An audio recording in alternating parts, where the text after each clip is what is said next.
بسم اللہ الرحمن الرحیم۔ ہمارے استاد بیان کرتے تھے کہ ایک شخص کا دوست تھا جو ایک دروس میں جاتا تھا، تو اس نے کہا کہ مجھے بھی درس میں لے کے جاؤ۔ اس نے کہا وہ درس تمہیں سمجھ میں نہیں آئے گا۔ کہا نہیں، ایسی کیسی بات ہے، مجھے کیوں نہیں سمجھ میں آئے گا، میں بھی جاؤں گا۔ لے گیا، اصرار کیا۔ درس میں بیٹھے ہوئے تھے، استاد بیٹھے، شاگرد بیٹھے، 5 منٹ 10 منٹ 15 منٹ خاموشی، کوئی گفتگو نہیں، کوئی کلام نہیں۔ آدھا گھنٹہ گزرا، کہا درس ختم ہو گیا۔ اب یہ باہر نکلا، بولا یار یہ کون سا درس ہے، نہ کچھ کہا گیا نہ کچھ بتایا گیا۔ اب چلتا ہوا جا رہا ہے اور وہ استاد بھی آگے آگے جا رہے ہیں۔ تو اس نے دیکھا کہ راستے میں جو پودے لگے ہوئے ہیں ان پودوں میں سے سبحان اللہ، لا الہ الا اللہ کی آوازیں آ رہی ہیں۔ اس استاد نے مڑ کر کہا ابھی بھی کسی درس کی ضرورت ہے؟ یعنی جب انسان کا وجود کائنات کے ذکر کو سننے لگے، یسبح للہ ما فی السماوات و ما فی الارض، کہ ہر چیز زمین اور آسمان کی اس کی تسبیح کر رہی ہے۔ اصل تو یہی درس ہے۔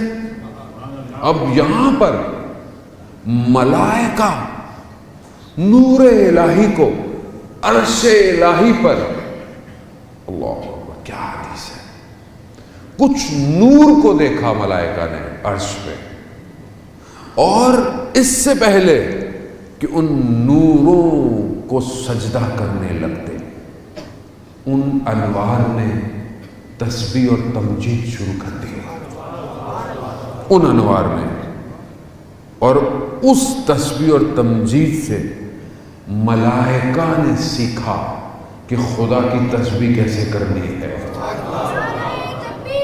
اللہ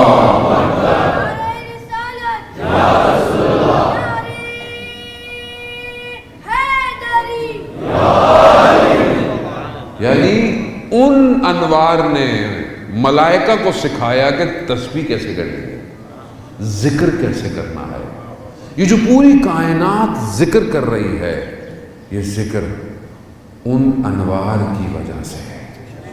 سب سے پہلے انہوں نے تسبیح پڑھی ہے، تبھی پوری کائنات تسبیح پڑھ رہی ہے۔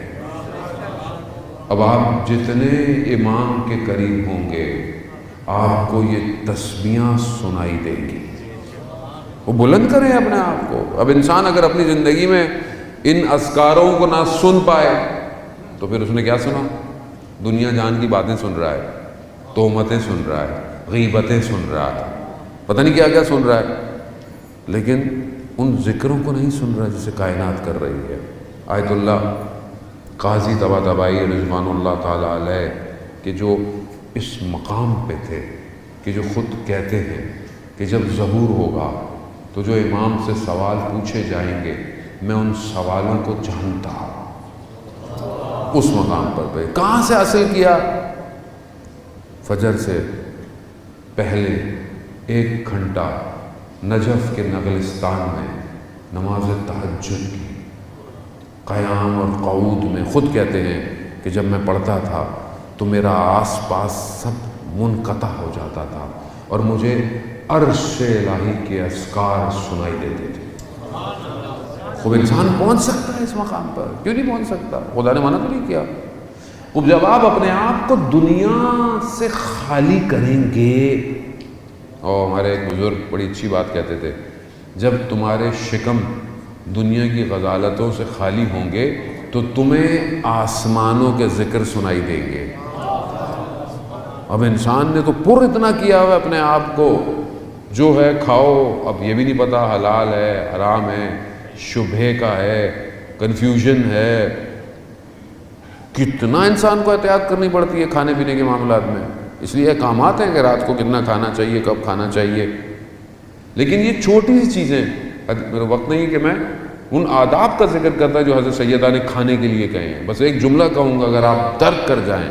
بی بی فرماتی ہیں کہ جب لقمہ تمہارے ہاتھ میں ہو بس تصور کرو کہ یہ لقمہ یہاں تک پہنچا کیسے ہے۔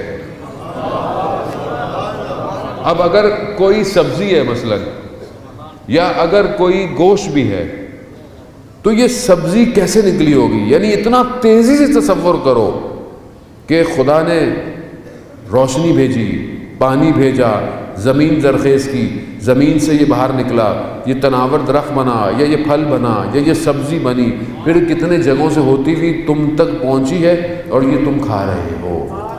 اگر تم ایک لقمے پر نگاہ کرو تو تم معرفت الہی کو درک کر سکتے ہو۔